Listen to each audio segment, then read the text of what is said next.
okay, he's clear. I stand up, draw back, send that first arrow, and I watch the arrow go about 6-8 inches right over his back. And when that happened, my mind just went to mush. Big Buck Registry's Deer Hunting Podcast, powered by Advanced Takedown Tree Stands, episode number 212. The Keefer Brothers. Rusted Rooster, dropped, hatched, and clinically dead. Please support our sponsors as they make this show possible. Today's show is sponsored by Advanced Takedown Tree Stands, the Horny Buck Seed Company, Covert Scouting Cameras, and Morse's Sporting Goods.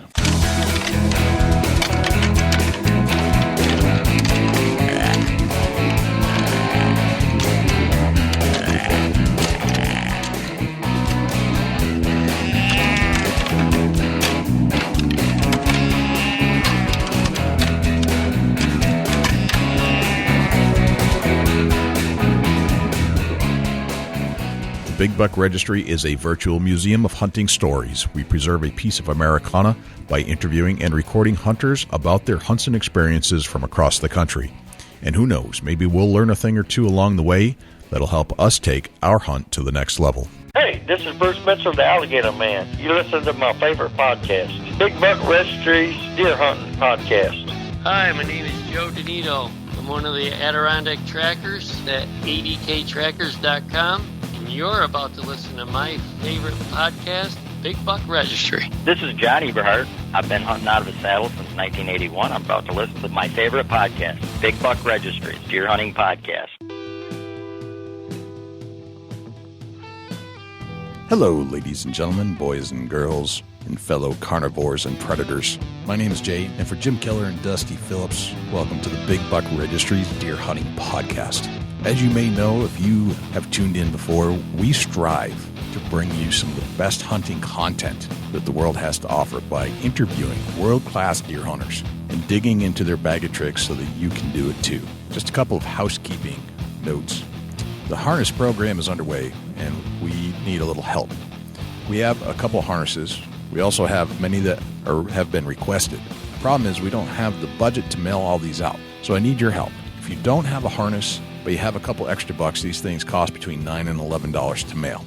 And we set up a PayPal account where you can actually donate money so that if you don't have a harness or you don't need a harness, but you'd like to help the program, all you have to do is go to bigbuckregistry.com/harness, and you can donate to that cause. We did receive a couple of donations this week. Thank you very much for donating to this important cause where we put harnesses in the hands of the hunters that need them because they don't have them, and those hunters that have extra donate, and then we do the exchange and get them out to them. Also, if you're an iTunes user, we need some reviews. So if you have an iPhone, please go and review this show. I don't care if it's a 5-star or a 1-star. I'd like to hear them all. And it helps us understand what people are listening to and if they like it or don't like it, so we can continue to improve this show for you. And if you do like this show and you haven't subscribed yet, hit that subscribe button. Because if you subscribe, it helps our rankings, and you'll get a notification every single week. The show comes out every Saturday at 5 a.m. that a new show is available, and you'll be notified that you can listen to it right then and there.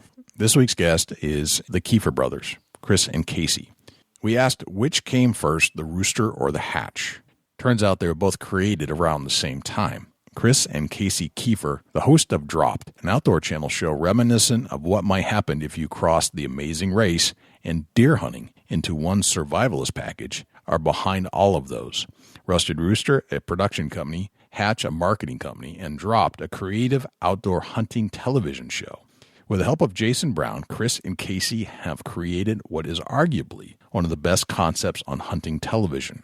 We discussed with Chris and Casey how they developed the concept for the show, how the highs and lows of hunting is a microcosm of real life, Chris's deathly car crash experience, and wait until you hear what Casey has for breakfast in the 10 rapid-fire questions at the end of the show. Before we turn to the interview with Chris and Casey Keefer, let's turn to Jim Keller with the Deer News. For the Big Buck Registry, this is Jim Keller with the Deer News. Our first story this week, 10 national wildlife refuges could see expanded hunting opportunities.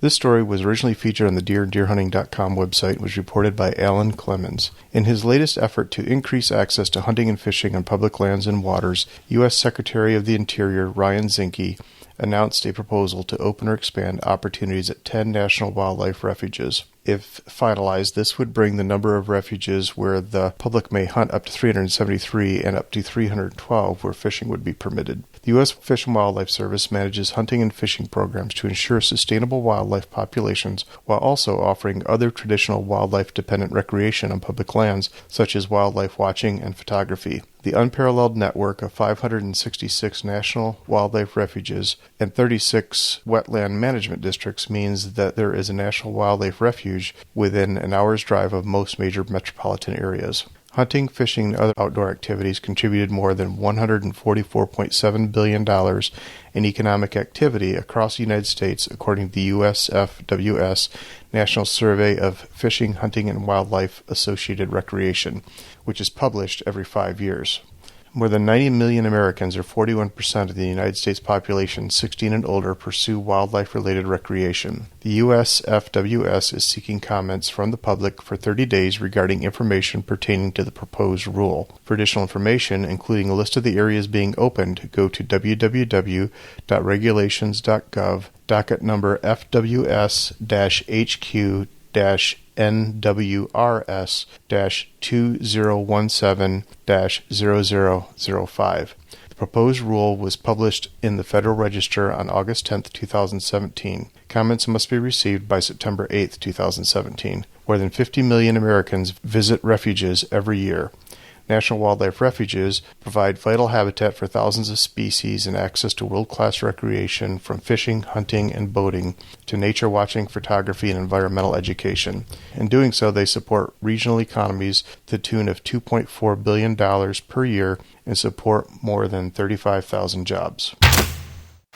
White Deer Tours, $300,000 visitors center going up at former Seneca Army Depot. This story was originally featured on the Upstate New York website and was reported by David Figura. Construction work has started on a new $300,000 Seneca White Deer Visitor Center at the former Seneca Army Depot. The center will serve as a home base for Seneca's White Deer's fall bus tour of the conservation area at the former depot. Highlights of the tours will be glimpses of the unique white deer herd within the depot's fences, along with the depot's military history when it was active from 1941 to 2000. Reportedly, nuclear weapons were stored there. Seneca White Deer Incorporated is working closely with Deerhaven Park LLC, headed by Fayette businessman Earl Martin, to build the center. A fundraiser is currently underway with donations being accepted. Martin, who purchased 7,200 acres of the former depot in 2016 for $900,000, made protecting and preserving the white deer herd a key part of his business plan. He has taken steps to preserve the herd, currently estimated at more than 80 animals, by setting up food plots and getting rid of coyotes as they prey on young deer. Martin created Deerhaven Park LLC to manage a part of the depot to preserve the white deer as well as other wildlife. Martin said as the tour business grows, his group is prepared to enlarge the visitor center to better handle the need for visitors. He added his group hopes to incorporate as much green technology as possible into the facility, including electric buses and solar-generated power, according to the Finger Lakes Times.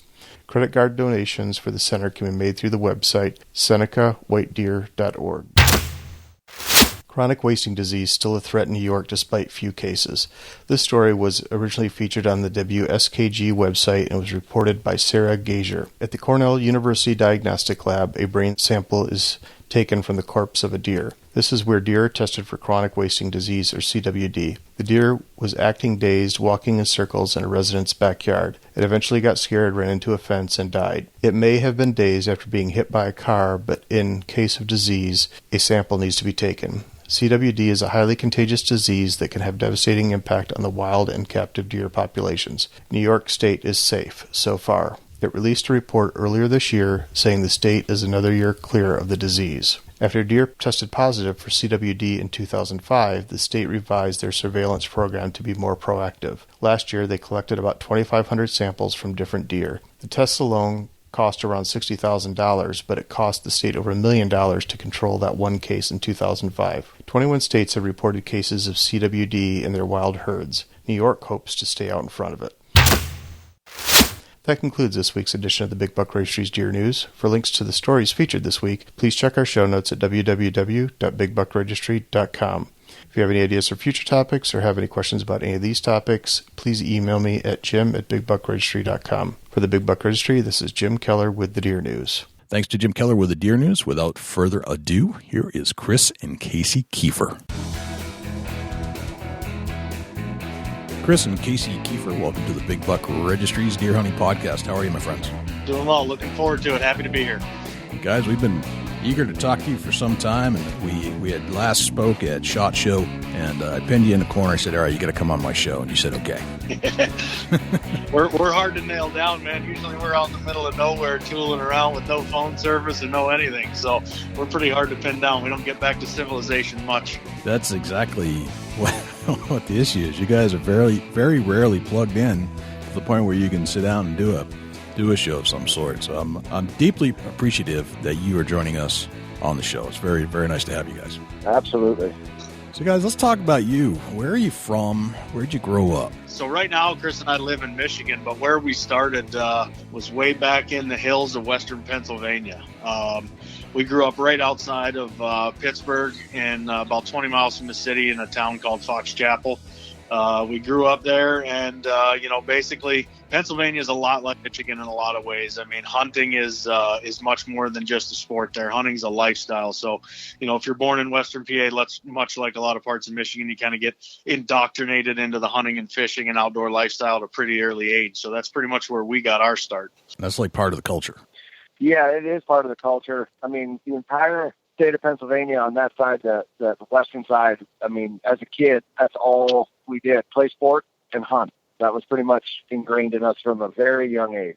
Casey, did you have anybody that more or less showed you the ropes, or was it you just ended up in the woods anyway and you figured it out as you went? Oh yeah, we definitely had people showing us the ropes. For Chris and I, we're blessed that our dad is a big time hunter. Chuck, actually a lot of people that have watched Rival Wild may catch him on an episode or two there trying to knock down big whitetails. So our dad has always been a big avid hunter, and the same with our grandfather. So our grandfather on our dad's side was also a huge hunter. So pretty much every weekend where we weren't out on the ice playing hockey growing up, we were basically in the woods, whether it was when we were super young, just walking around watching the beagles run bunnies for those guys, or out pheasant hunting, or doing something along those lines. We were in the woods all the time. And come trout season, we had trout camp up in Oil City and up in Tionesta and some of those areas of Pennsylvania.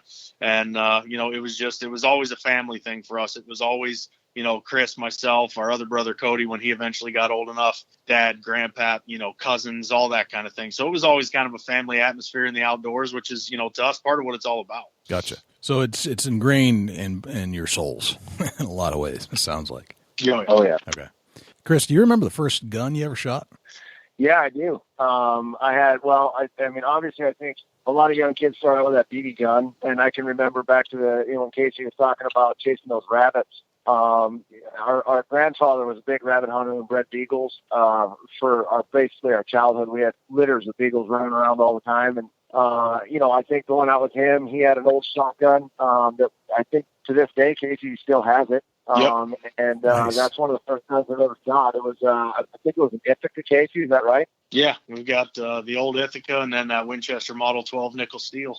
Yeah, the Winchester Model 12 was the first one that I shot, and that was at a rabbit. So I had the BB gun that I learned on little birds every now and then, but when I got to the rabbit, that was like the first time. And I remember my grandfather posted me up on a little crossroads up at an old coal mine and said, "You stay here, and certainly the rabbit's going to run by at some point." And I missed by a good 10 feet, but it was it was a great.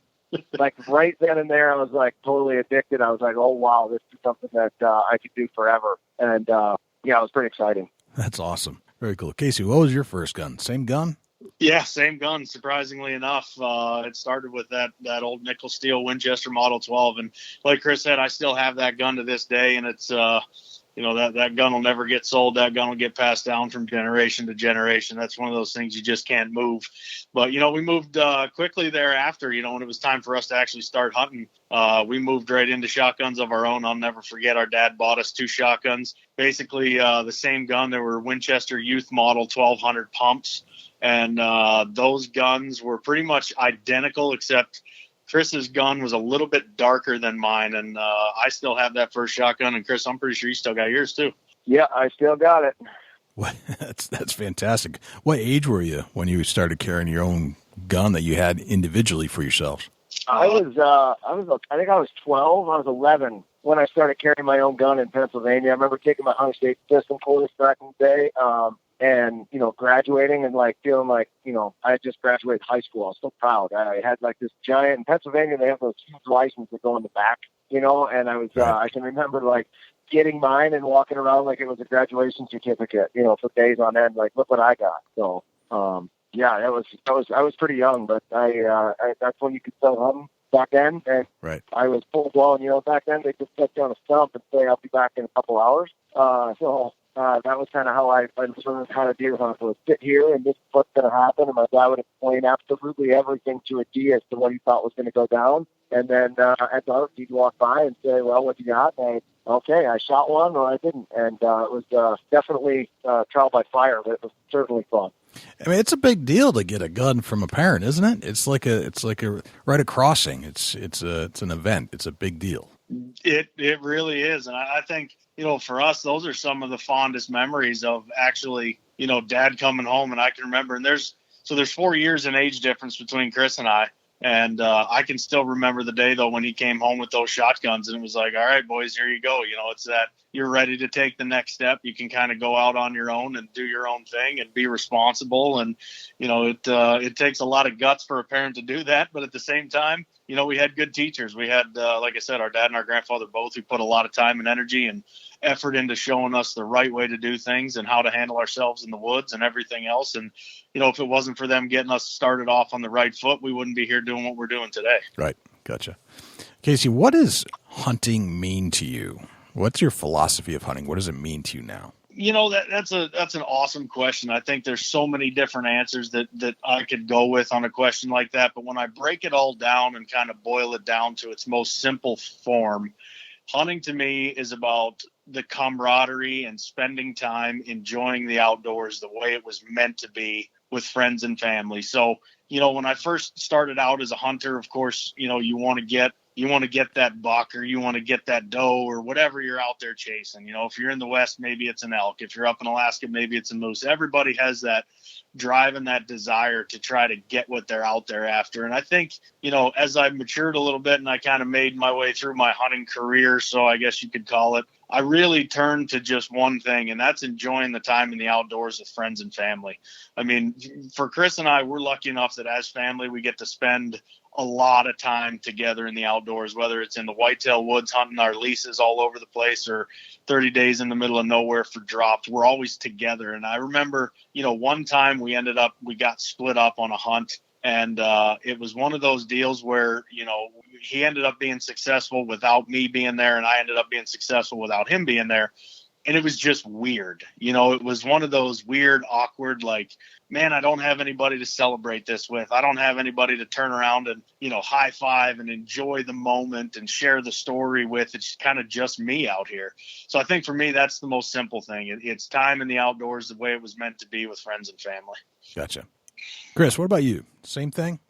Yeah, I'd have to say it's the same. I mean, we've, like Casey mentioned, we're in a little different situation. We do get to spend a lot of time together, and it's been an amazing journey. But I think as we grow older and as we get older, I mean, you're always chasing that big buck. There's no doubt. But I think, just the tactics and the things that I love the most, especially about deer hunting in general, is deer camp. For one, the smell of chili and when you don't want the smell of chili, just the guys that are sitting around the campfire. The whole thing about deer camp in general to me is really what I love to do. But I also do love the challenge of a hunt. And I think Casey and I over the years have grown kind of addicted to the tactics, like getting in on a specific deer and really trying to learn about the animal itself. So enjoying, friends and family is first, but also just kind of respecting where we're at and the animals that we're hunting and really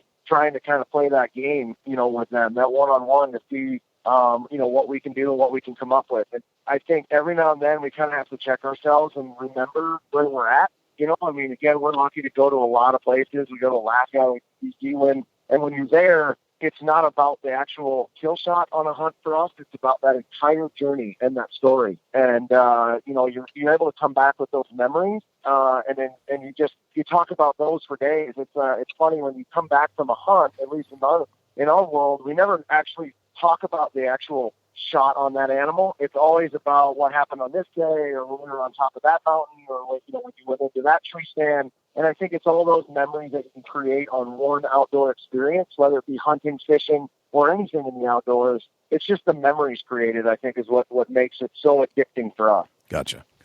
Chris, I wanted to go to a moment in your life, and you describe it on your website, about a time that you were in an accident. And as you describe, you're clinically dead for a period of time. Can you elaborate on all that? Yeah. It was 8 years ago. I was coming back from a turkey hunt in Iowa, and my father and I were in the same vehicle. We were driving back, and we were coming east on I-80, and we were coming right into the sun. And I had been driving, and I was messing with the visor and trying to kind of figure out, the sun was just blinding at that point. And I looked up at the last second, and the truck had jackknifed up ahead of us, and traffic was at an absolute dead stop.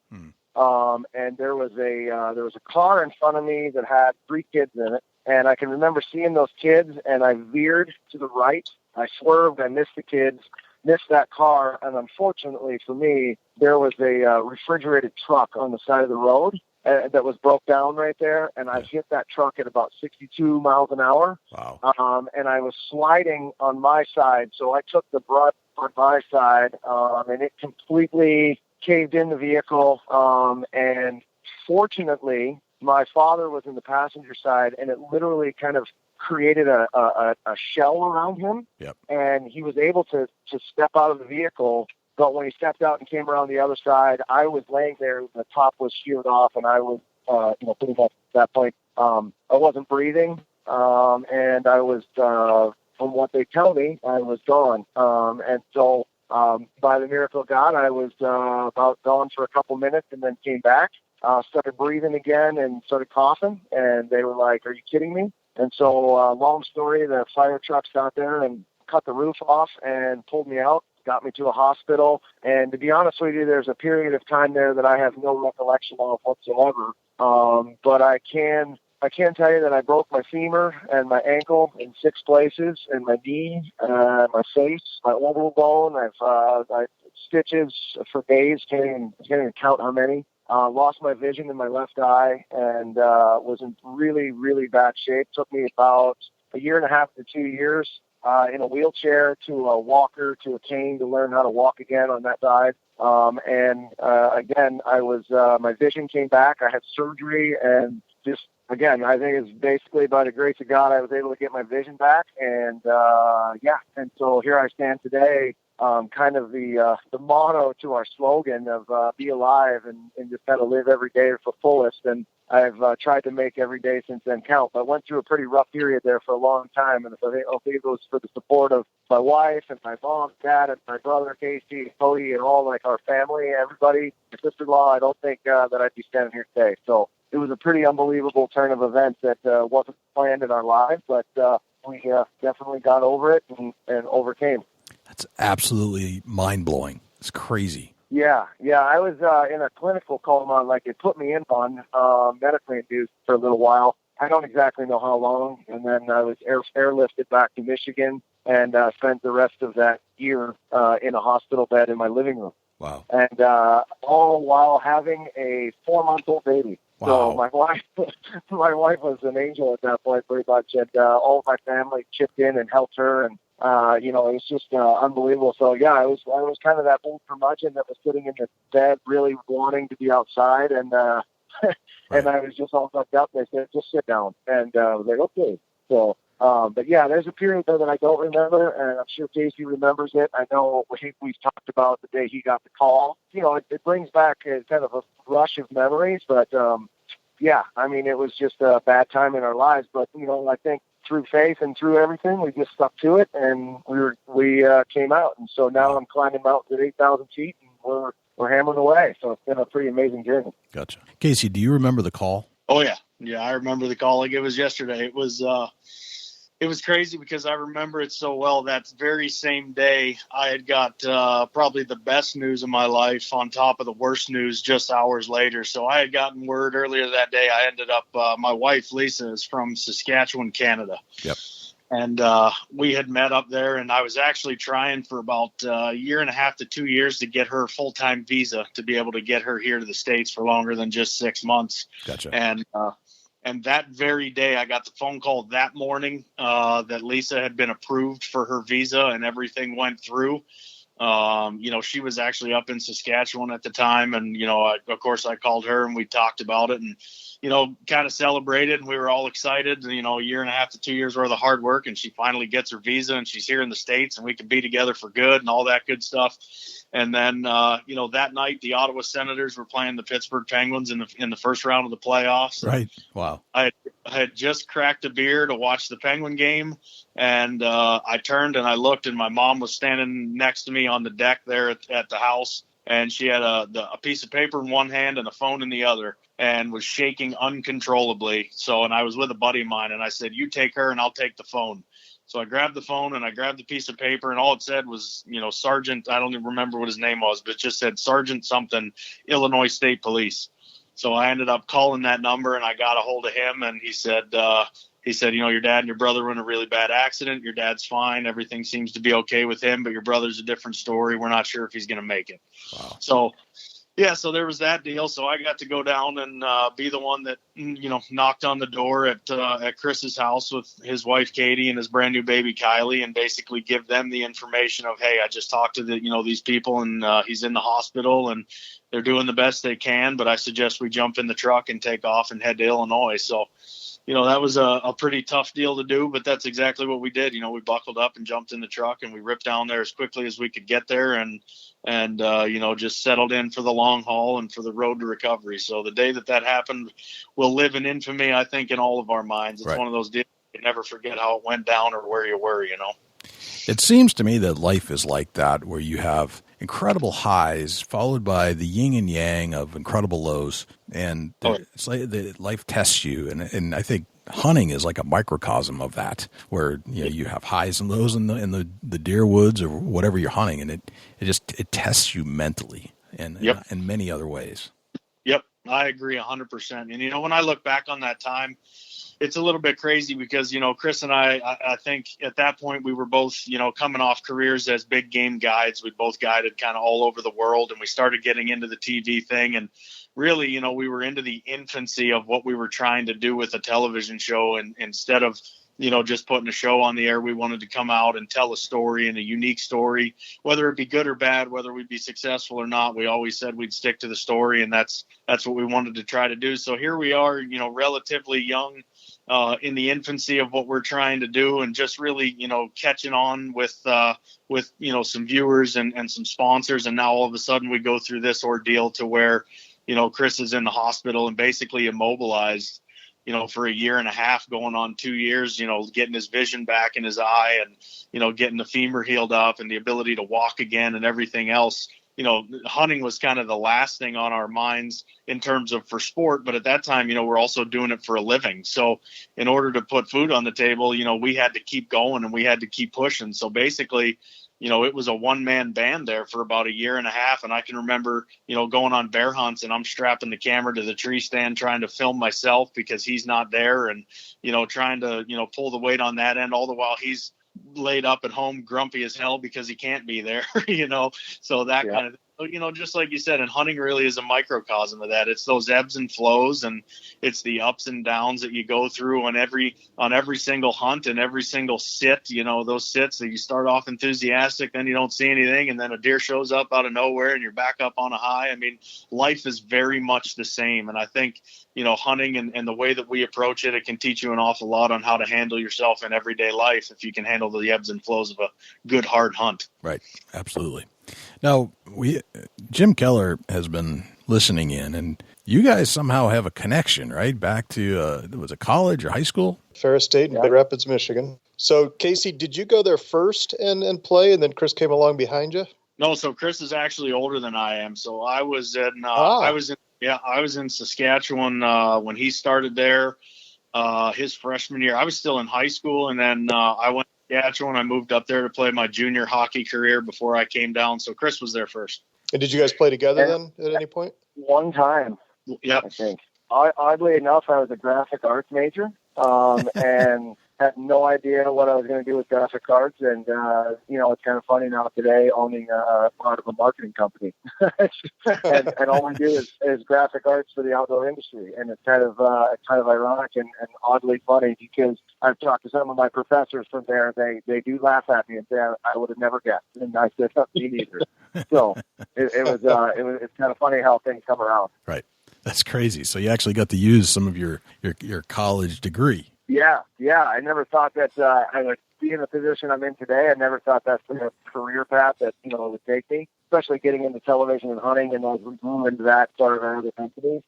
But yeah, today we do a lot of the branding and stuff for a lot of the major companies in the outdoor industry, which is kind of exciting for us. And so now I get to see that come to kind of all the way around full circle from when I was learning Photoshop many years ago. Gotcha. And how to run a printing press, and now of course everything's digital, so it's kind of funny that we have that capability now. Right, gotcha. Casey, what was your major in college? So I actually never finished college. I left early, but I did go to school for psychology when I was going. Okay. I went there for psychology, and basically, if you ask my parents, I'm sure they'll tell you I was only going to do one of two things for a living. I was either going to play hockey or hunt, because it's the only two things I was ever really any good at. Gotcha. Well, I ended up getting lucky, and I got into the hunting world. I started as a guide, basically, like a lot of people in the hunting world. I started out as a big game guide and kind of was in the right place at the right time, and started flirting with some of the TV stuff way back when, and it just happened to catch on, and I got lucky to get involved with it more and more. And like Chris said, now here we sit today with Rusted Rooster Media, our production company, and then Hatch Marketing, which is our marketing company. And, we've got a great team around us, and we're rocking and rolling. So it's been kind of a tiger by the tail for a little while, but it's been a lot of fun. Gotcha. So which came first, Rusted Rooster dropped or Hatch Marketing? So Rusted Rooster really came first. Chris, you want to dive in there? No, go ahead. I was going to say that the time came simultaneously, but yeah, I would have to say that Rooster came first. Yeah, so Chris and I at the time, we had done a show that was being produced at a production house out of Arkansas. We were doing a show called Backcountry Quest, and it was just he and I kind of sharing our experiences and everything else. But we knew we wanted to do more. We knew we wanted to try to tell an epic story. So we had moved production houses from Hot Springs over to a production house called Jack Pine Productions, which is here in Michigan. That was owned and run by a guy named Jason Brown. And, we'd seen some of Jason's work, and he was literally and still is literally a visionary when it comes to creative storytelling through a lens and a way to bring viewers in and draw people into the story and really get them to invest in more than just a kill shot.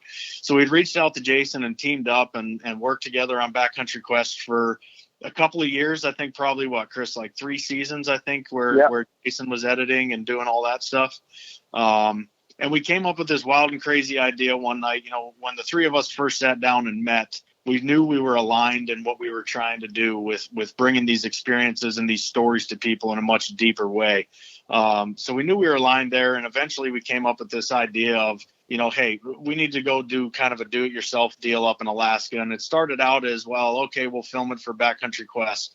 And then from there, it turned into, well, if we're going to go to Alaska, we should probably see what all we're able to kill when we're up there. And, well, we can kill moose. Okay, we can kill black bear. Okay, we can kill caribou. Well, boy, we're going to need more than 10 days to try to do all that. So really, at the same time we were going through this, we're talking about forming Rusted Rooster and everything else with the three of us. And so I guess in a way, it was all simultaneous, because we formed Rusted Rooster and then we finished the bottle of whiskey and started Drop. So gotcha. That's where the no food part came in. Yeah, that's where the 30 days with no food, no provisions or anything, that came at the very end. Right. So for people who haven't seen your show, which I think is probably unlikely, but for people that are just tuning into this show for the first time or have not been introduced to your television show, could you give us the entire premise of what Dropped is all about? Yeah, sure.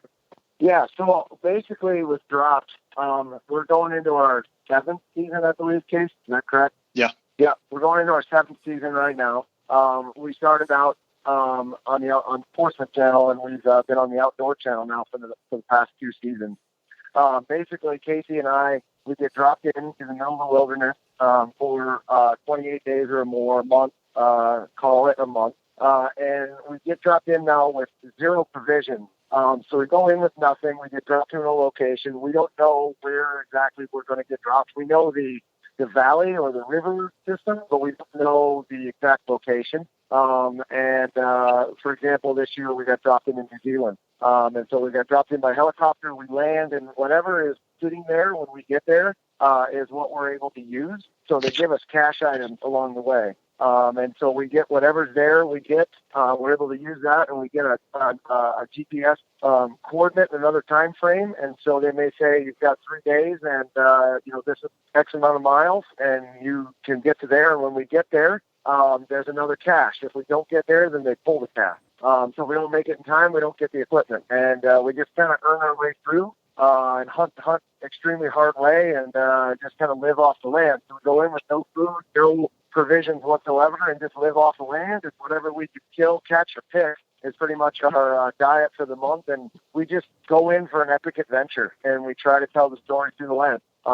We try to be extremely cinematic to really paint the picture. And, there's nothing new of people going into Alaska and doing big hunts. That's pretty standard nowadays in outdoor television. But what we wanted to show was actually what happens day to day when you're out there for that long. And we just decided to challenge ourselves and say, I think we can live off the land for that period of time. And it kind of took on a beast of its own. When we launched our first season, it was in the Brooks Range of Alaska. I think to this day was probably Casey and I's favorite season. And I don't know if it's just a wonderment of what that first season presented, but it was an amazing time, and it was kind of what we considered groundbreaking at the time for outdoor television, and we loved that. And then we've been just riding it all the way through, and just trying to come up with new, innovative ways to tell that story. So it's been pretty fun. And this next one that's coming out in September, dropped to Expedition South Pacific. It was the first time that we've left Alaska. So we've been in Alaska for 6 years on all different rivers,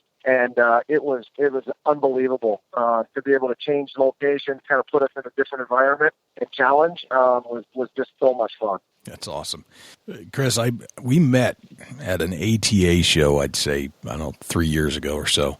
And you had described that exact premise to me as we were standing there at the lacrosse booth enjoying a carbonated adult beverage. And, and it blew my mind. Like, this is like Amazing Race meets the outdoor world, only without all the modern delicacies that the Amazing Race gets to deal with. So it was rough, it was hard, but you got a couple of the things that you needed in as you went along. I said, that's a fantastic concept, and it blew my mind once I heard it.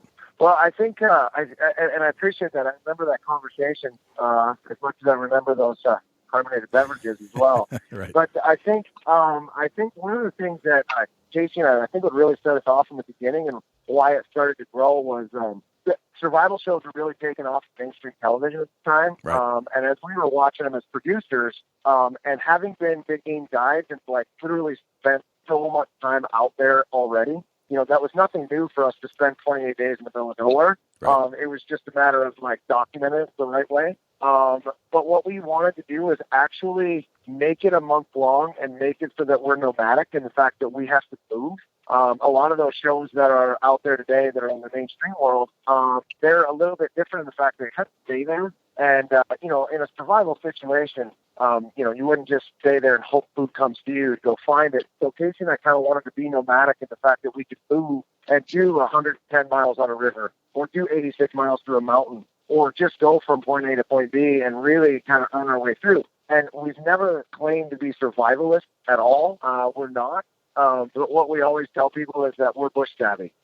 In the fact that, we probably aren't going to take a car muffler and make a carbonated, water treatment plant out of it. But what we would do is, given the scenario and what we have in front of us, we're going to figure out the best way to use it and just become bush savvy and just kind of say, you know what, let's do this. And it works for us in that period of time. And so that's what we started to do. And as we documented that, and we really kind of learned more and more as we went, the first year we did it, we took all the gear, and we just didn't take food. So we had all the modern stuff. We had a tent, we had everything, and we were like, wow. And as we went on, we challenged ourselves, and we got less and less and less. So now, as we get dropped in, literally with the clothes on our back, and that's kind of what excites us now, is what that adventure is going to bring. Like, we have no idea what's ahead of us. We don't know what we're even going to get for equipment. We just basically put on those clothes, look at each other, and say, well, let's go. And then a month later, we're sitting there waiting for that plane or that helicopter, and we're like, what an unbelievable journey. So, yeah, it has a totally different spin on the outdoor side of television. To be able to mix hunting in there for that hunting audience has just been awesome. Yeah. So it's so dang creative and innovative. I love the way you guys think. It's awesome. Very cool. So thanks. You mentioned cinematography, and I can't help but I look at some of your work, and I'm sucked right into the screen. It's crazy how good it is. Where did you develop those skills? I mean, hunting skills is one thing, but throwing a camera in the mix, that's a whole different set of skills. Did that come from you, Chris, as a artist? No, that came in the relationship with Jason Brown, our partner, partner. When we created Rooster, he actually said one time when we formed the company, he looked at us and said, "You two do what you do best in front of the camera, and I'll take care of the rest." As far as behind the camera and the edits and how the shows were put together, and that's really how it got started. Was it was Jason's visionary as far as how this was going to be filmed. Casey and I obviously were involved in kind of the creative process, and I can still remember the day that we finished the first episode of Drop. Jason was in an edit bay. Casey and I were there. It was 3 o'clock in the morning. We were just working and just dogging it out, trying to create something. And we watched the intro to the first season, and there's a plane that flies overhead when they drop us off. And it was kind of the one they used for promotion, and it's kind of like an infamous shot of Drop over the years. And we watched it, and there just something wasn't right. And we changed the music. And I can remember Casey and I and Jason sitting around talking about it. We looked it up. We found this music library. We changed the music to lyrical music, and he made a couple of changes on the shots, and we watched it. And the three of us, not a word of a lie, I think 3 of us cried as far as, like, we had an emotional moment right there. We were like, right. If we can have an emotional moment and that's us on screen, I think we could probably do this the right way. And we all kind of said, like, high five. And Jason said from that point, he said, I got this on this season. And he literally, that was how that came about. And since then, we've had some amazing cinematographers that are with us now. Some guys that have really, changed the game as far as the way it's shot now. I mean, we've got some experienced guys that, one of our gentlemen in Panama, we call him Patrick Flagel. He's been on Deadliest Catch and Whale Wars and many other stuff. So now we're able to kind of bring in the guys that really are visionaries, that know what they're doing. And it just is up their game since we've been so spread out over a couple of years. So we've had the same guys with us. Gotcha. Absolutely phenomenal work, guys. It's unbelievable work.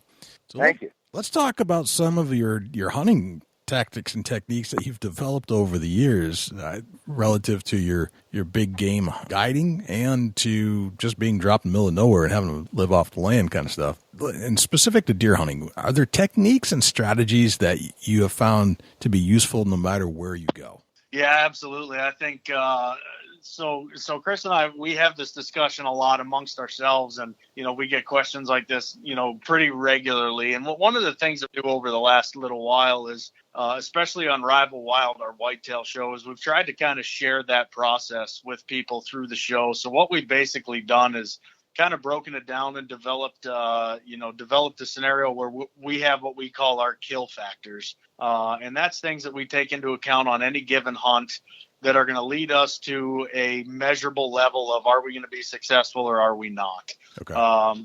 So with those kill factors, you start taking into account like the timing of the year, the weather, the wind direction, intel on a specific animal or not. We've got a couple of these different things that we break down. But I think, the one that's important for me, the tactic, I guess you would call it, that's important for me in terms of whitetail that I think works just about anywhere that I hunt is patience. I mean, if there's one thing that I can sum up the way that I hunt, it's patient. I'm the kind of hunter where I will sit back and I don't go into a buck's area until I am 100% confident that I'm going to get an arrow in that deer. I'll sit back and sit on the fringe, and I'm content with glassing from a distance, observing what's going on, seeing what the deer are doing, trying to pinpoint a single deer down to a single spot to where I know with some level of certainty he is going to show up in this spot at this time with this wind under these conditions, and I'm going to be able to get an arrow in him. And that, for me, that's proven successful, across multiple states in terms of whitetail, all with, really big, old, mature whitetails. So for me, I would say the tactic I use is patience. Gotcha. What about you, Chris? It's funny. Casey and we have two completely different hunt tactics when it comes to whitetail, and I think it plays off great.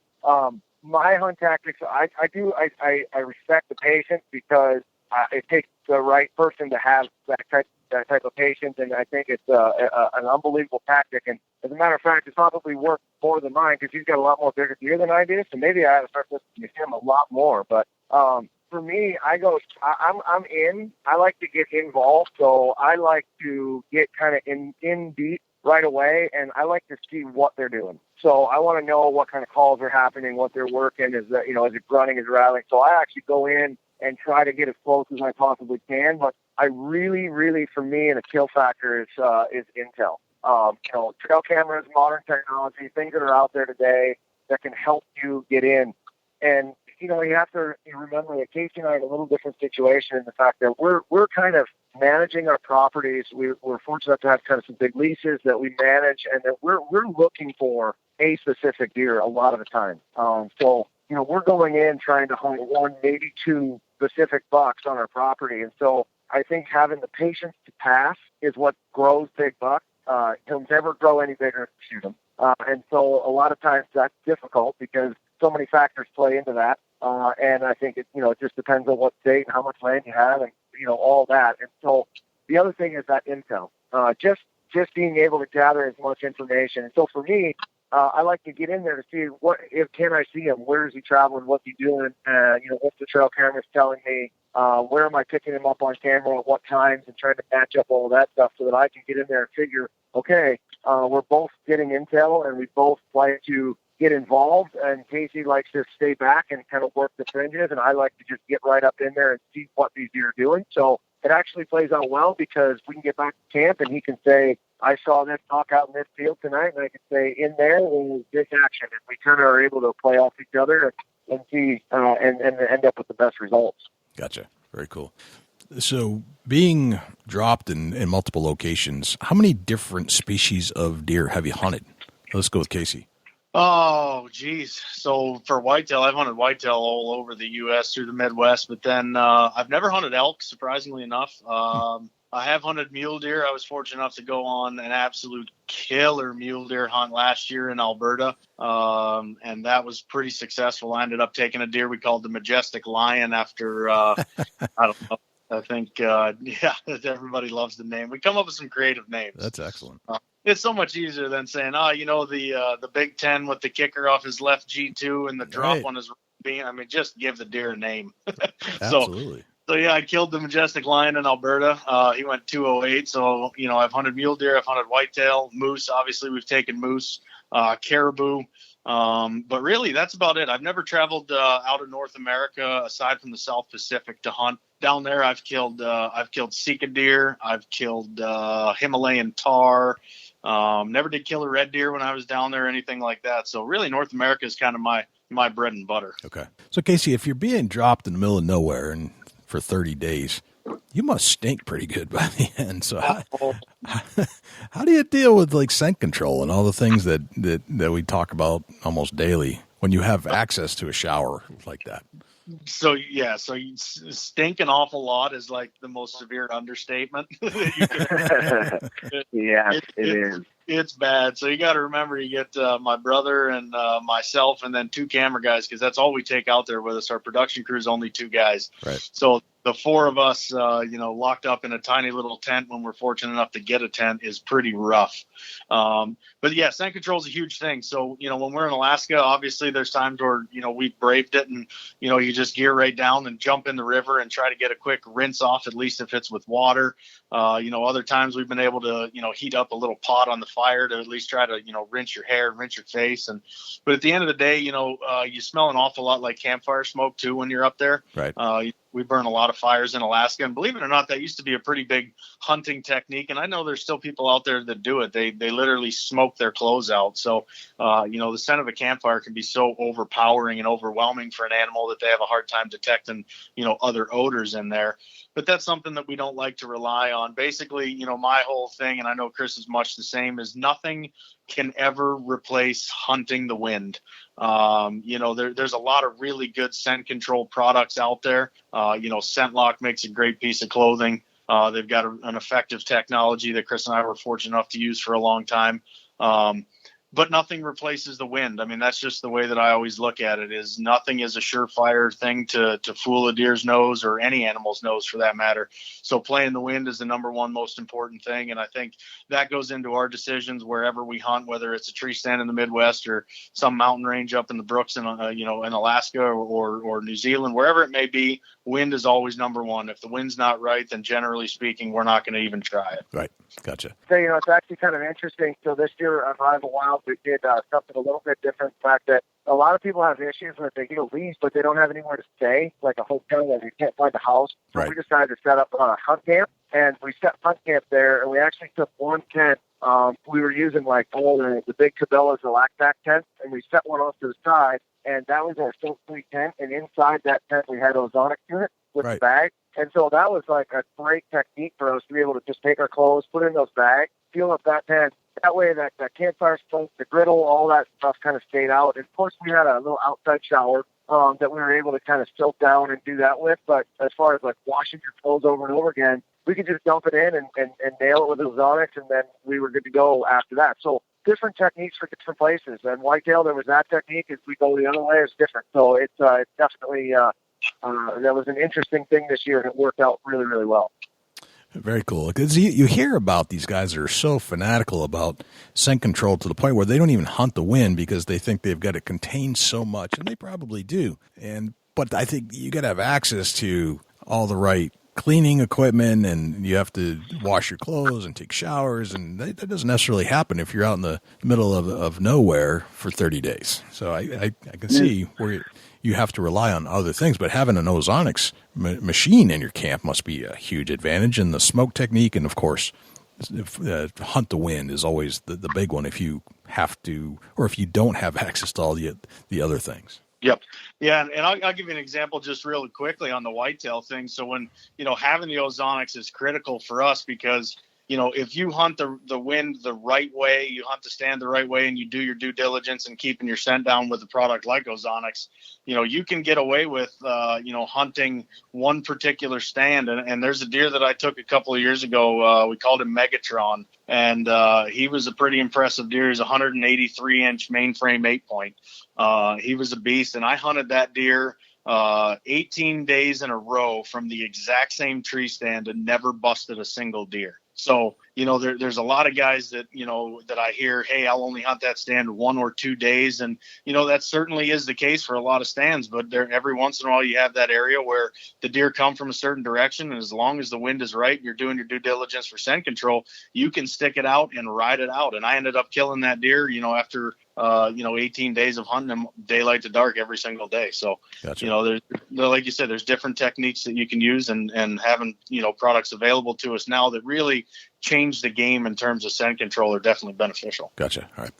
Chris, when it comes to gear, different gear, we talked about ozonics a little bit. What other gear do you rely on when you go on a whitetail hunt or a muley hunt? And some of these terrains that you're hunting vary tremendously. It seems like you're going to need different boots for different situations. You're going to need to stock in certain areas. You said you like to get deep into the habitat fairly quickly. What type of gear are you using, and what kind of weapons are you hunting with? Are you mostly bow or mostly gun, or it doesn't matter? Yeah, we're Casey and I are a little bit of both. So I'd say the number one gear for us has got to be bolding. The clothing that Casey and I wear is Cabela's Instinct. It's a new line of clothing that we were fortunate enough to kind of help put our 2 cents in on a lot of things. Cabela's is an amazing company and allowed us to kind of say, hey, this is what we think, and we were able to kind of help that along and as far as the design pieces. And they've done some amazing stuff. And so from our standpoint, really what we do is layer when it comes to clothing. And so there's a lot of different pieces for different things. So for stocking, we can layer down, layer up, depending on, it's not bulky. And then, of course, we have the new camouflage that Cabela's came out with. It's called O2 Octane. And the nice thing about that is it's not specific to the whitetail wood. Okay. So it's more of a digital camo that can be used in Alaska, in New Zealand, and also be used in the tree and can. So that's a really good setup between our clothing and our camouflage, and just being able to go out there. If we're going out for 30 days, we don't change clothes because we don't have other clothes. And so if you don't have a jacket or a pair of pants that's going to kind of make it through everything, you don't want to be out there with a big tear in your pants and, a jacket that you're getting soaking wet in. So clothing is a major thing for us. When it comes to the weapon, we hunt with both. We've got PSE is who we use for bows, and we've just been. I mean, they're just an amazing company. We've been with them for a very long time and love everything they do. And we've also got kind of a bow with them that we have in Cabela's. It's kind of a little branded bow, and so we've really worked with PSE, and they just do amazing stuff over there with their new cam system. From speed to comfort to everything. I mean, I shoot the carbon air right now, and I just love that bow. So when it comes to bows, PSC is our choice. And then there's another little thing that Casey and I do. We have it's part of a digital series that's out there right now called Winchester Life. And it's Casey and myself and Hickey Boxler, a great female hunter out of New York, and then a couple of guys, Paul Sawyer, guys at the Whitetail Property crew. And we get to go rifle hunting, and we get to go shoot shotguns. We get to go do 3-gun competitions. So we get our fix of gun shooting through Winchester Life. And so we definitely do some of those big game hunts throughout the year with a rifle, and definitely use different Winchester models as we go. But as we talked about earlier, ever since the very first gun I shot, I was a Winchester guy, and today I'm a Winchester guy. And so I think those 3 things are pretty critical. So between the clothing and the PSE, the Cabela's Instinct, PSE, and then of course Winchester, we're pretty well set. And I think Casey and I are we're funny because we get our clothing, we get these suits, and once we have it, we just wear it until it's like gone. I mean, Right. It's like, I wore it on drop last year, I wore it on drop this year, and I wore it all through whitetail season. It's like I wear the same thing.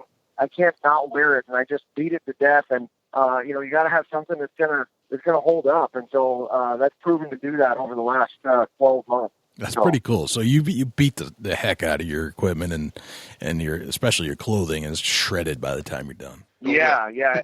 It's actually funny because they'll give us some stuff to test because, just as an example, there's like if you were to buy a piece of equipment, you may go in and out of the tree stand a couple different times throughout maybe a week or in a month or something in a normal situation where we're able to give them 2 years worth of research in a matter of 40 days because we're absolutely just beat it. And there was one piece of equipment that we had, and we took it, and there was a kind of a malfunction with the equipment. And we went back and said, this probably wouldn't happen over the course of even 3 seasons with a normal hunter, but it did happen over the course of 40 days because of the way that we beat it.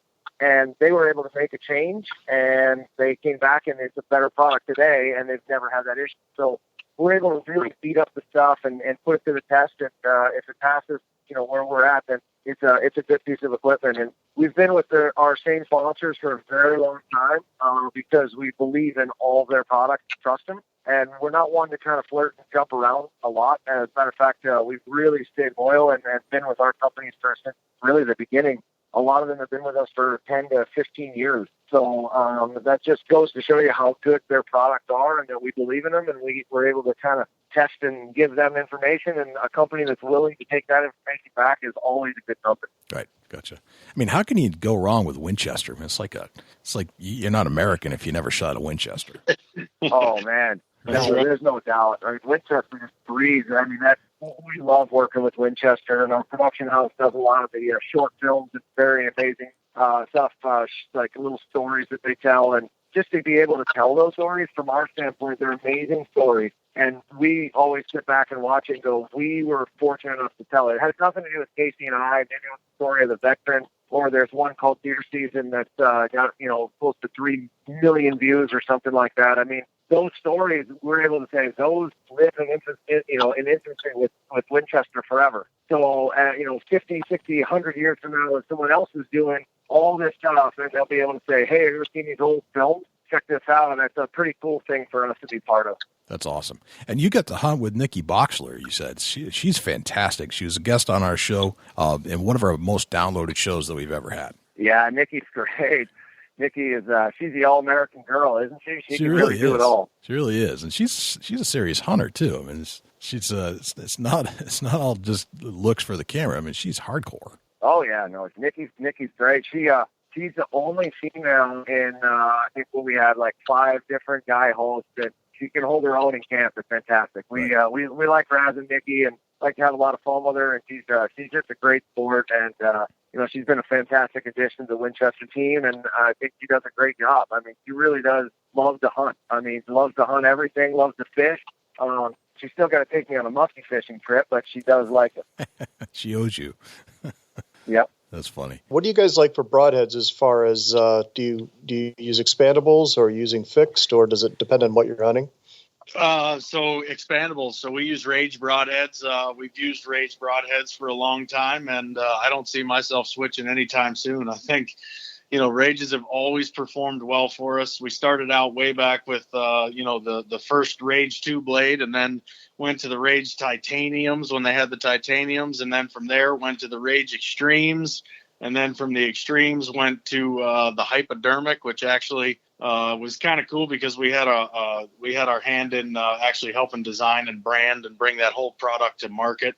So we were super happy with that, and of course now it's on to the Rage Trypan. So I think those guys, when they say leading the evolution of lethal technology, that's exactly what they're doing. Those guys know what they're doing when it comes to building broadheads and lethal broadheads, and they continue to improve upon it, whether it's, the stainless steel ferrule or dropping in, the new shock collar design as of, 2-3 years ago that got rid of the old rubber band thing. I mean, they just keep revolutionizing our ability to be lethal. And, one of the things I most about Rage, I think, is, every archer's not perfect. Any hunter that tells you he's perfect and has never made a bad shot or a marginal shot is not telling you the truth. I think we've all fallen victim to it. I did it just last year myself on a mule deer hunt. I actually missed that muley, the Majestic Lion. I missed him the first time.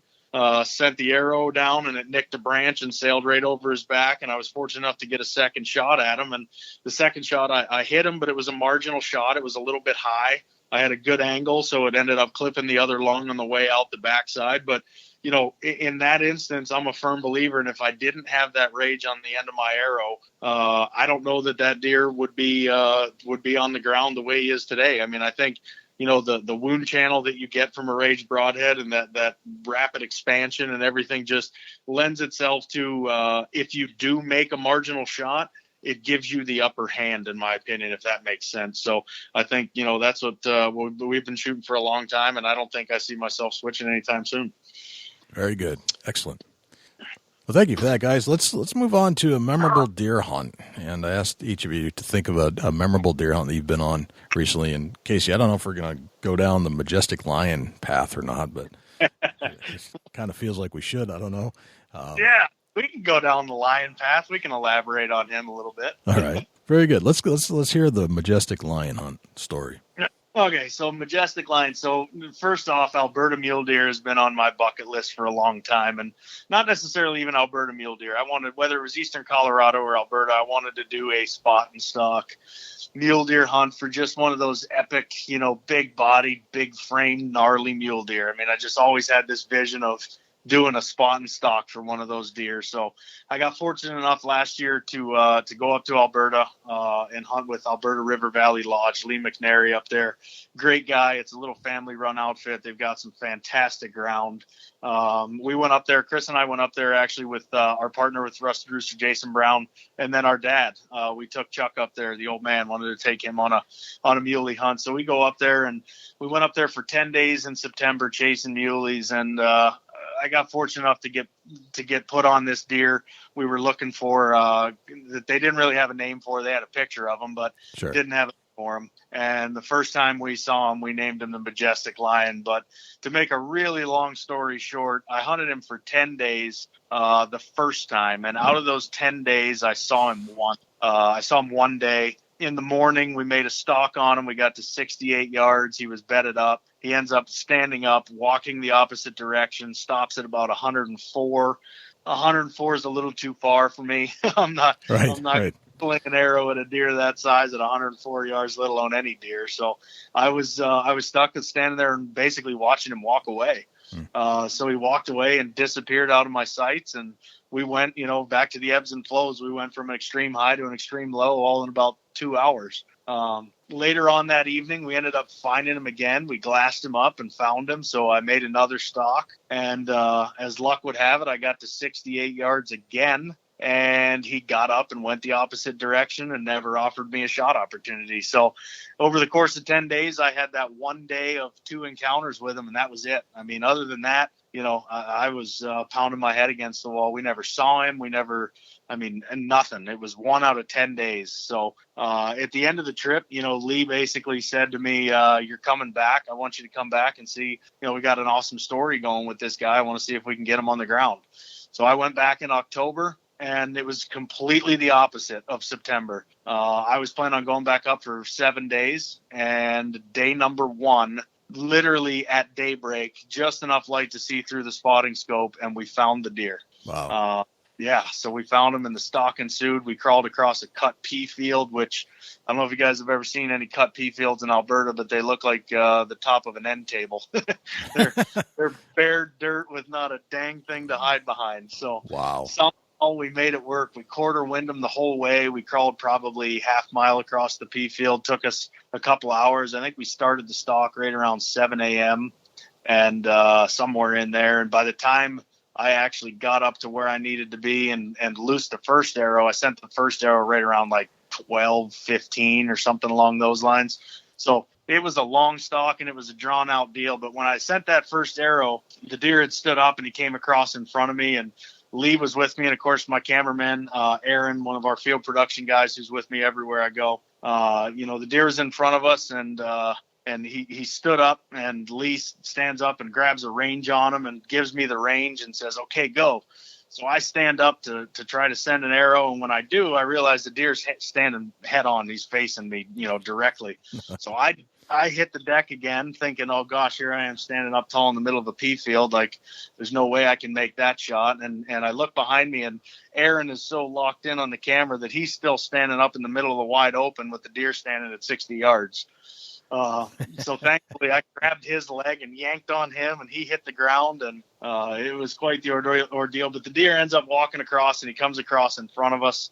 He gets to about, I think it was like 56 yards or 58 yards. I don't remember exactly, but Lee gave me another range, and I remember telling myself, okay, let him clear the tree. Okay, he's clear. I stand up, draw back, send that first arrow, and I watch the arrow go about 6-8 inches right over his back. Oh. And when that happened, my mind just went to mush. I hit the ground, and I just thought, what in the world just happened? Like, I sent the arrow over that deer's back, and see, I never saw it hit the branch. So I thought, like, man, is he way closer than the rangefinder is telling me? Like, is there something wrong with the rangefinder? Right. So I at that point, I was just all screwed up. But, luckily enough, we stuck with it. I knocked another arrow. The deer didn't spook too bad, and we got another shot. And the second shot, Lee said, I'm in my mind going, well, do I trust the rangefinder or do I shoot him for what he looks like he is, Thankfully, I trusted the rangefinder. Lee bounced another range on him and said, I think he said 56 again, actually. Yep. And I stood up, and at that point I said, hey, trust it. So I sent the second arrow and was lucky enough to get it. It hit him high, but came out low on the backside and clipped one lung, and the rest is history. That deer ran and ran into a patch of bush, and I think I sat for 6 hours watching that patch of bush to see if he came out anywhere, and he didn't. So we went in without blood, and we knew he was in there somewhere, and I went in, with an arrow nocked and hoping to find him, and sure enough, we found him, and he is a 208-inch absolute behemoth of a mule deer. He's got 2 5.5 or 6 inch brow tines. So, I mean, he screams character all day long. So wow. that dream I had of a crazy muley, that was it. That one worked, and it happened, and it's one I'll never forget. Could you, if you had to estimate, what's the hoof weight on that muley? I mean, those things are so big. What do you think? Yeah, I would say, I would say on the hoof, the line, he had to go 340 to 350. I mean, that thing was he was huge. And our dad killed a big deer. He killed a 175-inch muley when we were up there. And that was the first muley I'd ever walked up on. And, of course, the old man's like, all right, boys, well, I killed him. There he is. Drag him out. Nothing ever changes from the days of being in Western Pennsylvania. So Chris and I latched onto this thing to drag him out of the bush. And it was like, oh, my Lord, that's way bigger than a whitetail. Exactly. Yes. Yeah, they're shockingly big, man. Yeah, they're deceptively big. It's crazy. Yep. So, Chris, your turn. Where are we going to go? Well, I've had a few pretty unbelievable encounters. This year I had a great buck. I named him Baba Booey. He was. You guys have the best names. It's crazy. Yeah, old Baba Booey. He was a good one. He's coming up. I think he might even be on this evening tonight. But yeah, he was fun. But I think if I was to single out my most memorable one, there was a buck that I shot in Iowa. That was a double drop tine buck. We were hunting in our buddy's place. His name's Chad. He has an outfit down there called Midwest Antler Company, and I was hunting down there with him. And it was kind of an unbelievable series of events that happened in really in a 36-hour time frame.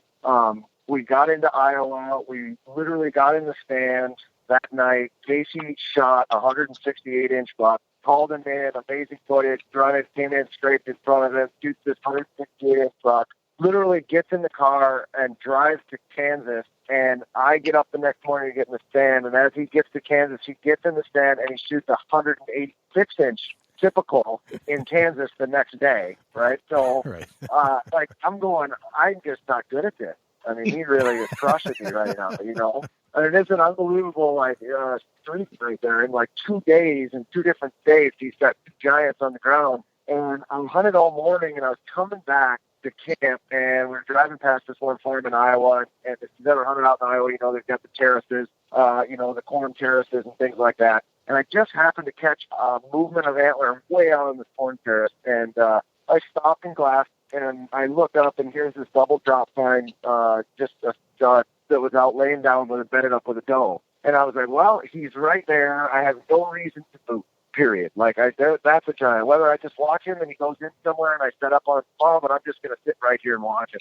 So I watched that deer for 8 hours in a corner. There was one fence and there was 3 cedar trees. That's it. And the rest was all cornfield. And I just happened to make my way to that cedar tree in the corner, and I sat there. I watched him for 8 hours. And in the course of that 8 hours, about hour 7, I decided to go back to the truck. My cameraman at the time was watching the deer. I went back to the truck. I grabbed 2 tree stands, walked back, climbed the cedar tree with the branches. Those cedars will have those super branches all over the place. Sure, yeah. I jumped up, pulled myself up, and literally climbed up through the cedar and put one in for him, all quiet enough. I mean, just literally cutting, the saw was moving at a 1 inch per hour as I was cutting one branch. We got the tree stand in, and I yelled down to him, and he hooked everything, dropped the rope. We get in the tree. So now we're actually in a tree that did not have a tree stand in it less than an hour ago. It's the only cedar tree in that corner, and we're just watching him now. I figured, well, he can't go anywhere else except down here. So we're just kind of waiting, and sure enough, the deer stood up on the 9th hour of the day. Wow. He stood up, and he started to come down, and I smacked the antlers together as hard as I possibly could. He was going to go the other direction out through another giant field. And I said, this is my last shot. So I just banged the antlers as hard as I possibly could. It caught his attention. He turned, he swings, he looks at me, and he commits. And he starts coming down, and he had kind of a little hobble on his one leg. He dropped down through and went into a valley. And he came up, and when he came up, he was just staring, looking. And I can just remember the big neck, seeing a double drop time, being the way he was, and a drop time off the other side. I'm going like, oh my goodness gracious, this is one of the biggest deer I've ever seen on the hoof, and I'm ready to do this at this point.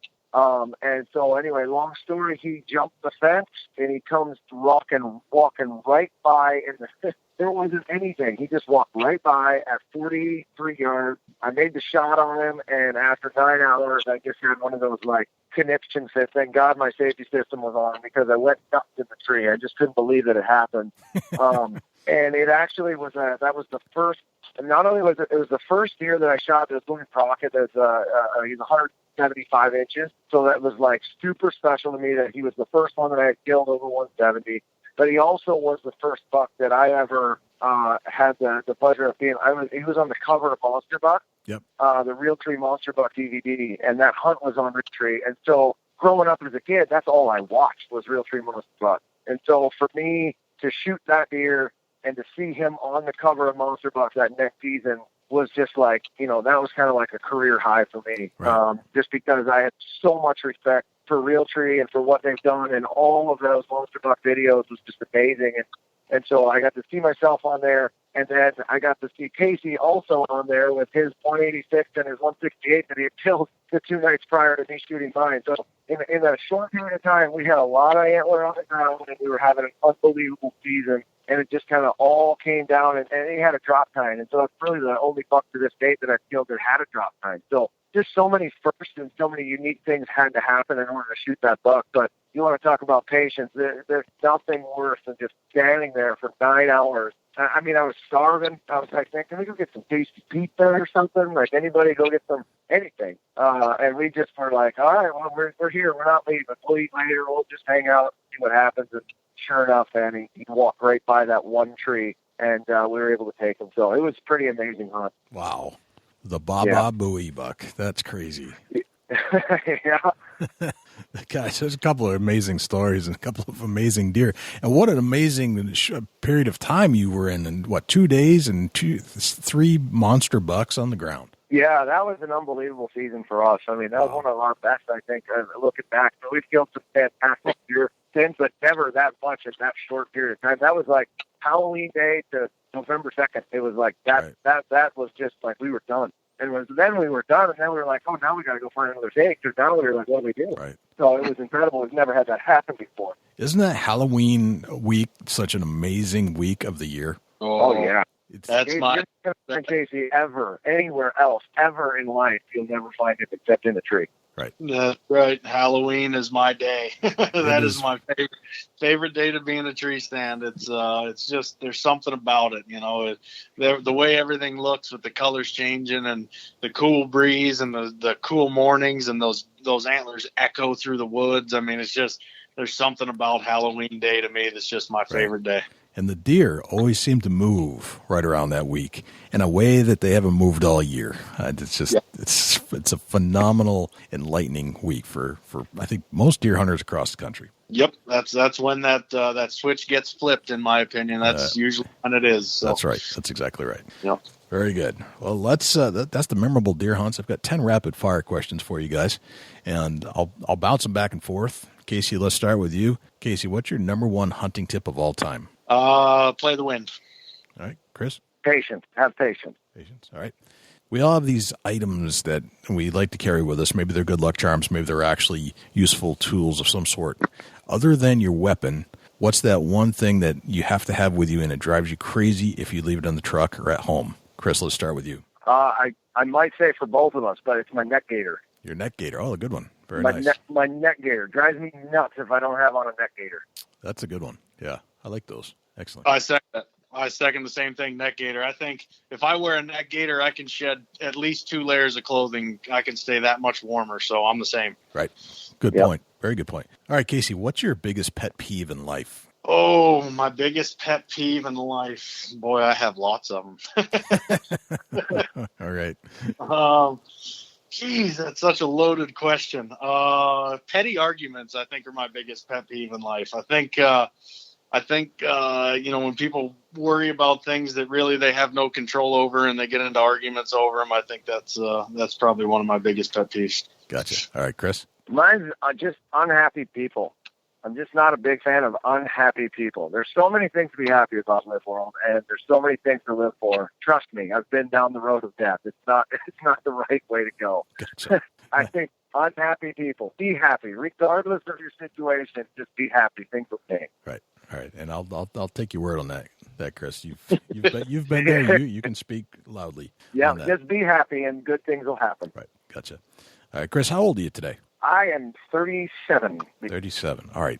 Knowing what you know today, what would you tell the 16-year-old Chris Keefer? I would tell him that he doesn't have to earn it all in 24 hours. I think my younger self was aggressive. Now, don't get me wrong, and Casey will probably back this up. I'm still slightly aggressive today. Okay. But I think I've calmed down way better than I was. So I'd have to tell my younger self to just slow down. A bridge isn't built in one day. So. Gotcha. All right. Very good. Casey. So I am 34, and I think that I would tell myself to listen. Don't just hear things, but listen to them. I think there's a big difference in that. I think when I was growing up, a lot of things that, my parents would tell me or whoever would tell me to try to help me steer, be steered in the right direction. I'd hear them, but I wouldn't really listen to them. I think there's a difference in that. And I think now I do a much better job of listening and taking out of things what should be taken from them as opposed to just hearing it. Gotcha. All right. Very good. All right, Casey, you are at a hunting convention somewhere in the world, and a stranger comes up to you and asks, and you have a conversation, and they ask what you do for a living. What do you tell them? I try to show people my version of be alive. I think that's what I do for a living. I go out there and Chris and I are fortunate enough to hunt on television, which is awesome. But I think for us, it's always been more about sharing a story. And I kind of, touched on that maybe a little bit earlier. I think to us, the story is always the most important thing. I think we're out there to show hunting and fishing and the outdoor lifestyle for more than just a kill shot. We want people to know what it's all about aside from that. We want people to experience it firsthand with us, whether we're successful in the end or not. If people measure success with inches of antler, then we're not going to be successful every time. But that's not how we measure success. And really what I'm trying to do is show people my version of be alive. I can't tell other people how to be alive in their own life, but I can show you my version through Rival Wild and Dropped, and that's what I do. Nice. All right. Chris, what would you say? For me, Casey and I did not get into this to be famous. That's not like we don't consider ourselves, we're these famous people, hunters, whatever. We always joke and say, we're not walking red carpets collecting Oscars. And so from my standpoint, when people come up to me, a lot of the times, they obviously, they know from the show, they recognize us from the show, and that's great. We have that platform. We do. But a lot of the times I'll hear them right into what we do, and our job and we're fortunate enough to go in the fall and hunt, and do all that. But, we also run, some businesses and with our production house and with our marketing company. And so a lot of times, even around here local, if someone doesn't know me from the show and they say, "What do you do?" I tell them that, hey, we have a production company and marketing, and I don't go directly to, "Hey, I'm a television guy." I think that's just something that, it's a wonderful platform that we have, and we love it. And, we just want to be those guys that people can relate to. Very cool. And so I just talk business. Nice. Very nice. All right, Chris, what did you have for breakfast this morning? I had, you're going to laugh at this. And yes, I did have this many. I had 5 eggs this morning. 5 eggs. All right. Yeah. I can't leave that one unturned. Explain. Well, I do a lot of weight training and stuff in the morning. I get up early and go and do the gym thing every morning and different types of training. And my cameraman Lee is a CrossFitter. He's got me into it here as of recently, and it's been kind of fun. Minus the whole, him kicking my rear end every now and then. Yep. But it's just one of those things for me. Breakfast is like my deal. I just love breakfast. So I eat like 5 eggs and bacon and yogurt, and I just crush up anything I can do. And I just love eggs. I just hammer them down. My wife is just annoyed because I'll go through a dozen eggs in like a day. She's like, "What are you doing?" So I'll eat eggs for breakfast, lunch, and dinner. I just love it. All right, very good. All right, Casey, what'd you have for breakfast? Copenhagen. Am I allowed to say it? Yeah, that's not a 4-letter word on this show. That's excellent. No kidding. I'm looking at a Copenhagen tin on my desk right now, as a matter of fact. There you go. Usually I'm the same. We eat a lot of eggs here in the house. We actually have, we've got 11 chickens. We've got 10 hens and a rooster that we have here at the house. So we eat a lot of eggs, but usually my day starts with Copenhagen. All right. Very nice. Excellent. All right. Casey, you get a blank canvas. You get a billboard on the side of a highway. You can put anything you want on it. What would it say? Be alive. Be alive. All right. Chris? Yep, be alive. That's our motto. I'm probably speaking for both of us on that one, but I think that's one thing that two Irish hockey players like Chris and I that don't agree often can probably agree on. All right, Chris, you agree? Agree? There's no thing. There's no doubt that mine would say be alive, and I think if I was catering to the hunting audience, I would say live to hunt and hunt to live. But I think be alive is our number one, and that's exactly what I'd say. Gotcha. Very cool. Excellent. All right. Let's see. Chris, if I say the word successful to you, who's the first person that pops into your head and why? Oh, boy. My gosh, I just had like 15 people pop in. That's crazy. Wow.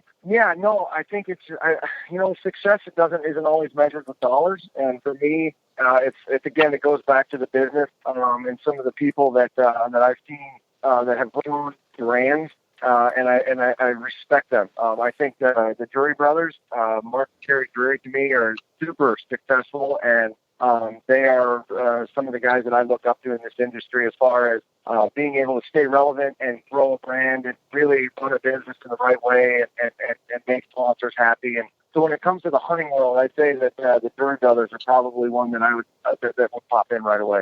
All right, very good. Casey, how about you? So I'm going to go a little off the wall on this one with you guys, but I'm going to pick a group of people, and I'm going to say the founding fathers. Wow. Yeah. So I'm nice. I'm kind of a history buff, right? So I enjoy the Revolutionary War time period. And when I think of success, I look at what that team of men was up against back in the day, and somehow against all odds, both within the borders of this country and, across the ocean, they were able to come together for a common cause, and everybody kind of set their individual differences aside in order for the greater good. And when I look at, success, I think that's the ultimate success. Success only comes from sacrifice. And when you can sit there and everybody can sacrifice, their own desires for the greater good, I think that's the very definition of success. And I think we could use some of that today, to be honest. Casey, that might be the best answer we've ever had to that question on this show. That's fantastic. Oh, good. I was hoping I wasn't going to throw you off with that, but yeah, that's what it is. Of course, the founding fathers are the Patriots, of course. Yep. Those guys were successful, darn it. Yeah. Right? They're the reason we're sitting here. That's doing right. What we're doing. That's right. Exactly. And they had it right from the beginning. They really did. They surely did. Crazy. All right. Number 9. Here we go. Let's start with Casey. Casey, what's a typical day in your life look like? Typical day. So I wake up with my 2-year-old's left foot in my face and my 7-year-old's right fist in my face. Right. That's generally how that goes. Wake up to the kids in the morning, and my wife, usually we get up and wheel around the house a little bit, get breakfast, and kind of do our thing in the kitchen and, have little random discussions about the day and what's going on. And from there, pack my stuff up and head into the office. And basically it's office work from the time I get in there till the time I leave. So we go through in a day everything from upcoming production shoots for our shows to other productions we're producing for manufacturers to commercial shoots to short films, and then move on to the marketing side of things. Who are we branding and what are we branding, and catalogs and print ads we're designing, and working with the team in the studio. We've got 30 people in the studio now, so our day Yeah, so our days are pretty full with, the ins and outs of the hunting world and what we're doing with all that stuff. And it's a lot of fun. We get to live, eat, sleep, and breathe that stuff every day. So, that's kind of a typical day in the office, and shifting gears and making sure sponsors have what they need from us and vice versa. And so it's a pretty wild and crazy day when we get in the office. And then from there, it's generally back here to the house, time to unwind and relax and spend time with, my wife and kids, and whether that's out fishing in the pond in the front yard, or, messing around with the chickens in the backyard, or, who knows what we're doing. Maybe we're coaching baseball, playing baseball, or over at the ice rink skating. It's always something, doing a little bit of hockey in the driveway with Ryder, my 7-year-old. There's always something that we try to do, as a family with the kids in the evening. And then we get them to bed. And if all things are in good shape, hopefully I've got an episode of Game of Thrones on the DVR that I can sit down and catch before calling her a night. So Good point. yeah, that's pretty much the day, a day in the life. Very cool. Chris, what's your day look like usually? Yeah, my day is it's similar in the middle. I get up every morning about 6 a.m. And I'm an early guy. I like super early stuff. I'm kind of like I gotta go, but I also go to bed early too. So for me, it's about 6 a.m. Alarm goes off. I'm usually at the gym by about 7 a.m. And I'll work out for about an hour and a half, depending on what kind of workout it is for the day. If I'm weight training, or if I'm doing cardio, if I'm doing CrossFit, or whatever. But I do that about 6 days a week, and then I have one off day. And then usually it's home, take a shower, say hello to the family at that point. My daughter's usually up. She's 10, Kylie. And so, yeah, it's usually just kind of breakfast, and same thing, kind of what's the run for the day? Where do I got to be and what time? And my wife tells me, here's the schedule. And I say, okay, and off to work.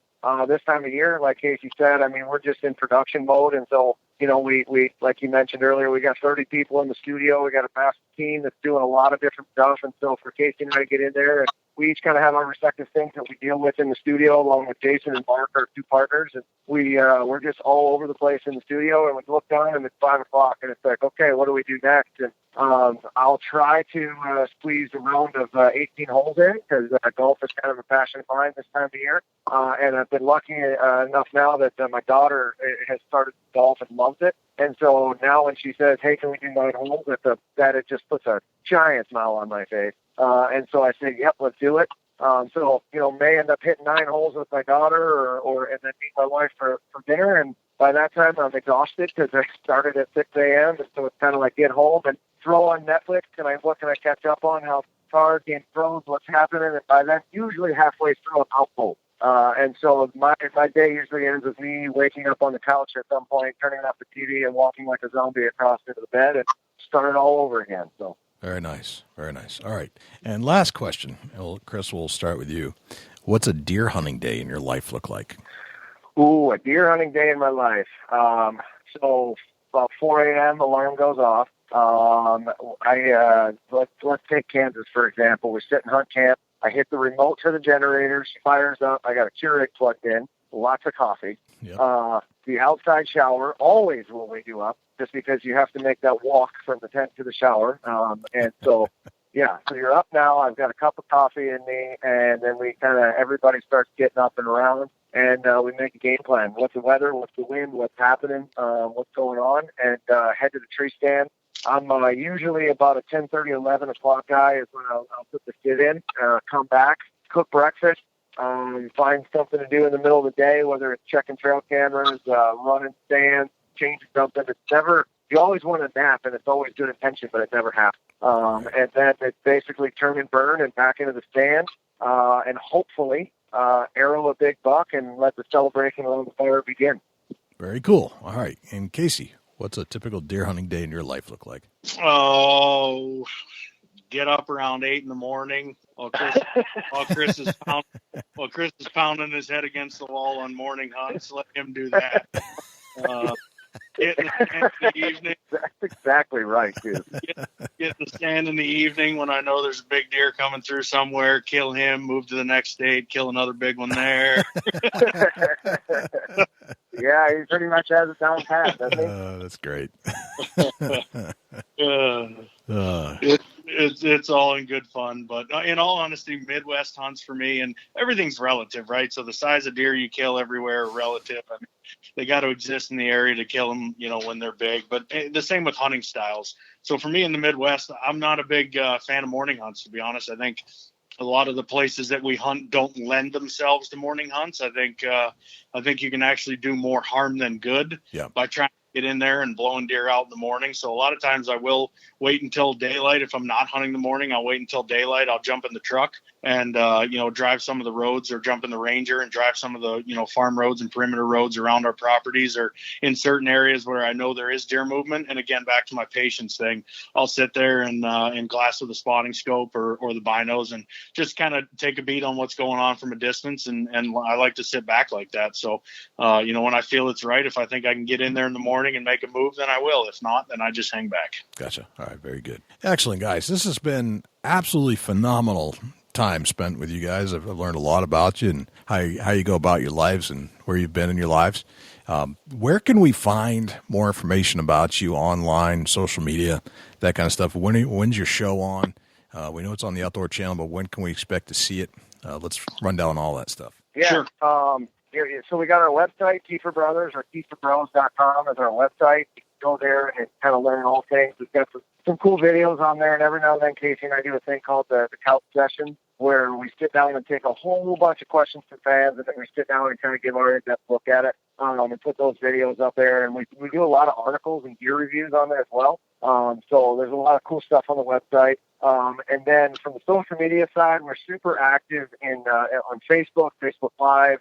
We try to go live from field quite a bit, and when we're on shoots and all that stuff. So our Facebook page is just Keefer Brothers Facebook, and then Instagram. We love Instagram. It's a visual way to tell people what we're doing, and of course we love being visual. So our Instagram page is at the Keefer Brothers as well, and of course we have our personal accounts that are very active. So myself, Instagram, Casey as well. I think we just try to stay active as much as we can in the world of social and digital today. You kind of got to be up on it. We've got all the accounts out there, and we're as active as we can be on all of them. So we love interacting with people and having send us questions or just talks or whatever. And so anything they've got, you can certainly reach out to us, and our email addresses and everything are on there. And we love chatting with people, so not a problem. Good, gotcha. And what's showtime typically?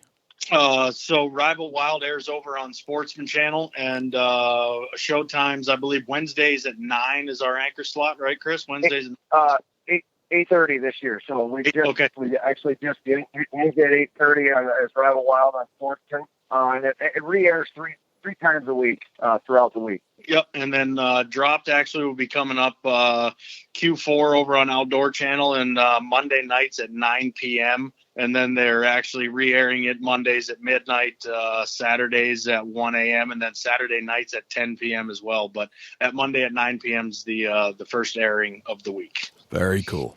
Excellent. Well, that's fantastic. Thank you guys so much for joining us on the Big Buck Registry Deer Hunting Podcast. It's been an honor and a pleasure, and finally got to put this together. It's been a couple of years in the making, but I know you guys are busy and usually out in the middle of nowhere where we can't find you. Just can't get a hold of us, but we certainly appreciate the invite, and would love to come back anytime you guys want to chat. Know that we'll try to make ourselves available. Well, thank you to Chris and Casey Keefer for joining us on the Big Buck Registry Deer Hunting Podcast. They're certainly some of the most creative minds in the industry, and we thoroughly enjoy hanging out with them. And every time we've bumped into them, which is not very frequent, but I feel like I can just hang out with them for a very long time. And just a couple of guys hanging out, having a good time talking about deer hunting, and share a lot of great stories, and certainly enjoy everything they have going on. And best of luck to them and their marketing and the production company and all the other projects that they have ongoing, and certainly best of luck to them this deer hunting season. Can't wait to see what some of their footage looks like next year. Dusty, do we have a Chubby Tines tip of the week? Yeah, we do, and the Chubby Tines tip of the week is sponsored by Morse's Sporting Goods. Firearms, used firearms, bows, used bows, located at 85 Kentucky Falls Road in Hillsborough, New Hampshire. Give Jim a call at 603-464-3444, morsessportinggoods.com. Your dollars go further in New Hampshire. There's no sales tax. Morse's Sporting Goods. Something that's kind of near and dear to my heart that I try to do every year, and that's set up a youth hunt with a new and up and coming hunter that's maybe never killed their first white-tailed deer. set that up early in the season and, get that youth hunt set up. And to me, it's more important than my whole season is to have that opening morning, a youth deer gun season lined out with somebody that's either never been to the woods or hasn't had the opportunity to kill an animal to put meat in the freezer with. And that's something that I focus on every year, and I try to do every year is take a youth hunter to the woods. And I set that up now, and then I'm set for when that day comes that I know that I'm going to stop my hunt for the year and focus on trying to get that young man or woman their first whitetail deer. It just holds a special place in my heart. Take a youth hunter out and try to kill their first deer. That's something I look forward to every single year now as well. There was a time when I wasn't thinking about that. I was thinking about just getting my own deer. But these days, it's pretty much all I think about. I could try to get them out first, like you do, and then maybe I'll get lucky down the road. Yeah, just that it really does hold a special place in your heart once you do it once. If you haven't done it, take it in consideration and put the youth before you and focus on taking them. I try to take them to my best spot, and if they kill that giant, that's just an icing on the cake for me. Because man, it would just throw me to death to have a youth hunter kill a monster white-tailed deer. Their first deer can be a butt buck, and in their eyes, it's a monster. Really, it's a real cool experience, and it's something that I can't tell you to go do it or force you to go do it. But once you've done it, it'll hold a special place in your life every year. Right.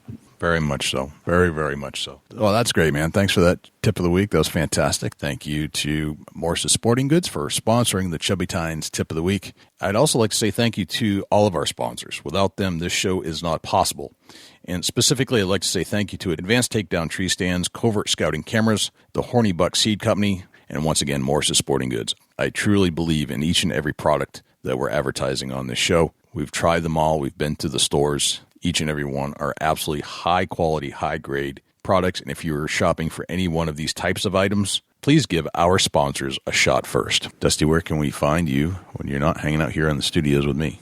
Shoot me an email, dusty@bigbuckregistry.com. You can look me up on Instagram and Twitter @ChasingAntler, Facebook.com/Chubby Tines Outdoors. Jay, where can the people reach out to you when you're not on the mic? Likewise, you can shoot me an email, jay@bigbuckregistry.com, and you can visit us on Facebook, facebook.com/bigbuckregistry. We're also on Twitter, which is twitter.com/bigbuckregistry. We're also on Instagram, instagram.com/bigbuckregistry, and YouTube, which is youtube.com/bigbuckregistry. On YouTube, you can listen to all of our podcasts in their entirety. As far as videos are concerned, it's a boring video, but the audio content is there, so you can actually listen to our podcast. You can also listen to all of our live shows that we've done on Thursday nights when we do them, and we've gone back and re-interviewed a lot of our previous guests we had on the show just to put a face to a voice, let's put it that way. You can always listen to our show on other places as well, not just YouTube. We're found on iTunes, iHeartRadio, TuneIn Radio, Stitcher, and Blueberry. And if you would like to submit a buck to our page for consideration and be featured on our page in front of 250,000 diehard deer hunting fans, all you have to do is go to bigbuckregistry.com/mybuck, and all of the instructions will be right there. I think that's pretty much everywhere we're at. I think that's a wrap, Dusty. That's a whole lot of big buck, Jay. Sure is. I'm Jay Scott. I'm Dusty Phillips. And this is the Big Buck Registry's Deer Hunting Podcast. We'll see you next week. Can't wait.